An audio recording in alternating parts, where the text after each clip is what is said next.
মসজিদে নববীতে নবী বসে আছেন, আমি আলী হঠাৎ করে ঢুকলাম, দেখি সাহাবায়ে কেরামরা কথা বলতেছেন। একটা প্রশ্ন, নবী বলতেছেন, কেউ বলতে পারবেন এই জমিনে নারীদের জন্য শ্রেষ্ঠ গুণের নাম কি? একজন সাহাবীও কথা বলে না।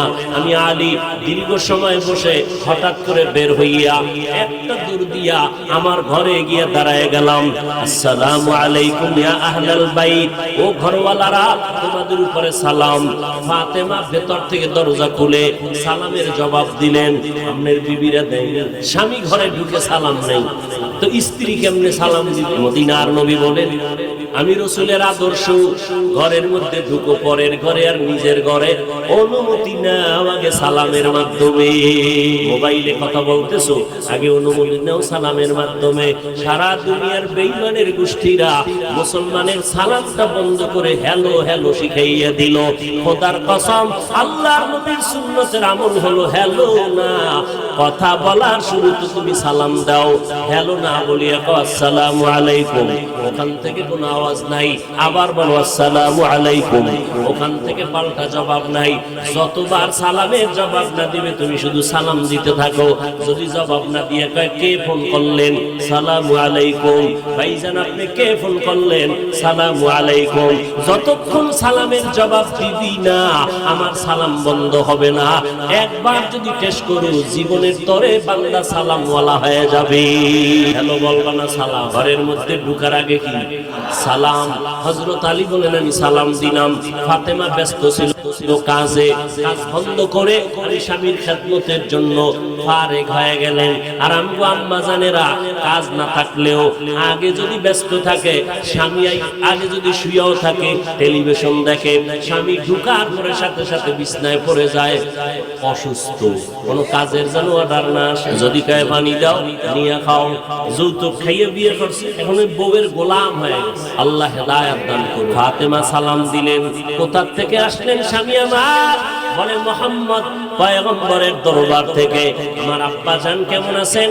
আলহামদুলিল্লাহ, তবে একটা জটিলতার মধ্যে দেখলাম। কি প্রশ্ন চলতেছে?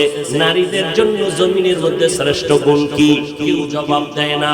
ফাতেমা তুমি যদি জবাব দাও আমি মদিনাওয়ালা নবীর কাছে আবার যাব। ফাতেমা কয় আমার আব্বারে সালাম পৌঁছাইয়া দিয়া বলবেন নারীদের জন্য জমিনে শ্রেষ্ঠ গুণ হলো বেগানার নজর থেকে নিজেকে বাঁচাইয়া রাখা, বেগানার নজর থেকে নিজের হেফাজতে রাখা নারীদের জন্য শ্রেষ্ঠ গুণ। হযরত আলী বলেন আমি দৌড়াইয়া আবার মসজিদে নববীর মধ্যে চলে গেলাম, সালাম দিলাম, নবীজি ঘর থেকে আসলাম। আমার ফাতেমার কি হালাত? বলে নবী ভালো, সালাম দিয়েছেন আর জবাব দিয়েছেন। নবী প্রশ্নের জবাব পেলেন। কি জবাব? দুনিয়াতে নারীদের জন্য শ্রেষ্ঠ গুণ হলো বেগানার নজর থেকে নিজেরে বাঁচাইয়া রাখা। এরে নারীর দলেরা, আল্লাহর নবী তোমাদের সম্মান বাঁচায় রাখছেন, তোমাদের ইজ্জত বাড়ায় দিলেন। ইসলাম ছাড়া নারীর সম্মান মর্যাদা কেউ দিতে পারে নাই। এরে নবীর উম্মত, আম্মা জান আয়েশার কথা দেখলাম গতকালকে রাসূলের সিরাতের আলোচনা দেখতে গিয়া। আম্মা জান আয়েশা বলেন আমার নবী দুনিয়া থেকে বিদায় হলেন, আমার হুজরার মধ্যে তার দাফন। আমি আসি যাই, ভেতরে ঢুকতেছি, আমার ওড়নাটা ঠিক মতো রাখি না। এরপরে যখন আমার আব্বা জানের লাশ, আব্বা জানের দাফন হলো আমার পয়গম্বরের পার্শ্বে, আমি আয়েশা ভেতরে ঢুকতেছি আসতেছি, কোনো বেপরোয়া, বেশি পেরেশানি নাই। কিন্তু যেদিন হযরত ওমরের লাশ আমার আব্বার পাশে দাফন হয়ে গেল তখন আমি পেরেশান হয়ে গেলাম। এখন আমি যতবার রওজা পাকের মধ্যে প্রবেশ করি আমি আয়েশা ওড়না টাইনা দিয়া পর্দা রক্ষা করে ঢুকি।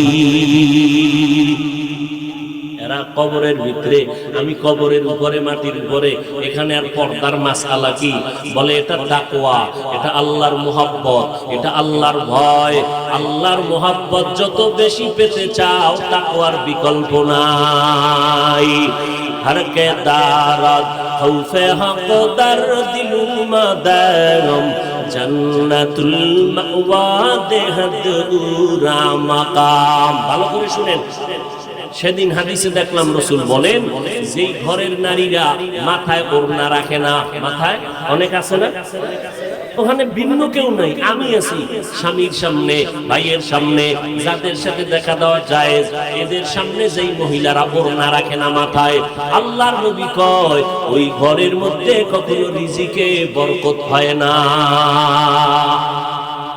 সাহাবায়ে কেরামের বড় এক অংশ আম্মা জান আয়েশা রাদিয়াল্লাহু আনহার কাছে গেলেন, গিয়ে প্রশ্ন করলেন, রাসূলের আদর্শের সবক দেন, বয়ান দেন। আম্মা জান আয়েশা রাদিয়াল্লাহু আনহা পাল্টা প্রশ্ন করলেন, আফাতাকরাউনাল কুরআন, সাহাবায়ে কেরাম আপনারা কোরআন শরীফ কি তেলাওয়াত করেন না? ক্বালু বালা, বলে হ্যাঁ করি। আম্মা জান আয়েশা বললেন, কানা খুলুকুল কুরআন, কোরআন শরীফটাই হলো নবীর আদর্শ।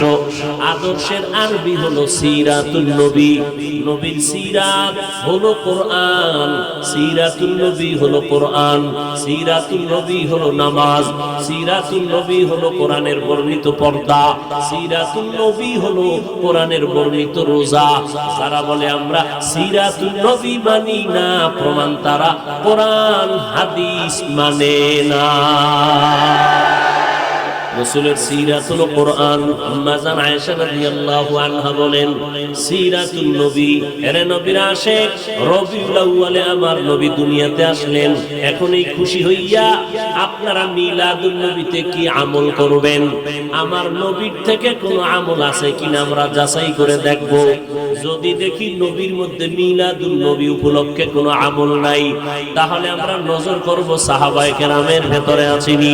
সাহাবায়ে কেরাম যদি করেন তো আমরা চেষ্টা করব করার।